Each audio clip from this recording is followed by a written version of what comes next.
अस्सलाम वालेकुम नाज़रीन, हमारी सिरा हक़ सच न्यूज़ में अवां सभिनी खे भलीकार चऊं पिया। हक़ सच न्यूज़ में ख़बरुनि अपडेट जो सिलसिलो जारी आहे। ख़बर शामिल कयूं पिया दौलतपुर सिफन खां। दौलतपुर सिफन शहर जे सैयद बिरादरी अली शाह पारां दुकानदार अरबाब मल्लाह जे लॻायल व्याजखोरी जे इल्ज़ाम तराशी ऐं संदसि साथारनि ख़िलाफ़ सैयद दीदार शाह ऐं मुरीदनि पारां दौलतपुर सिफन प्रेस क्लब आॾो एहतजाजी मुज़ाहिरो कयो वियो। उन सिलसिले में सैयद दीदार अली शाह सैयद मज़हर शाह साहिबनि सां ॻाल्हाईंदे चयो त अरबाब मल्लाह असांजो मुलाज़िम आहे ऐं असां सैयदनि ख़िलाफ़ व्याजखोरीअ जो इल्ज़ाम लगाए कूड़ ॻाल्हायो आहे।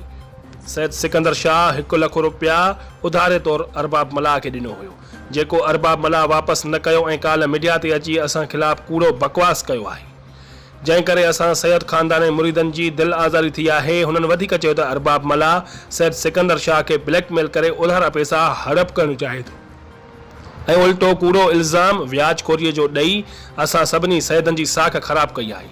हुननि वधीक चयो त अरबाब मल्लाह जे ख़िलाफ़ अदालत में वेंदासीं ऐं कूड़नि इल्ज़ामनि जो मोटरोट जवाबु ॾींदासीं। हुननि आला अख़्तियारनि खां मुतालबो कयो त फौरी तौरु अरबाब मल्लाह ऐं उन जे साथारनि ख़िलाफ़ कार्रवाई कई वञे, ॿी सूरत में एहतजाज जो दायरो वधायो वेंदो। रिपोर्ट करा फ़कीर हक़ नवाज़ कलंदरी, हक़ सच न्यूज़, दौलतपुर सिफन।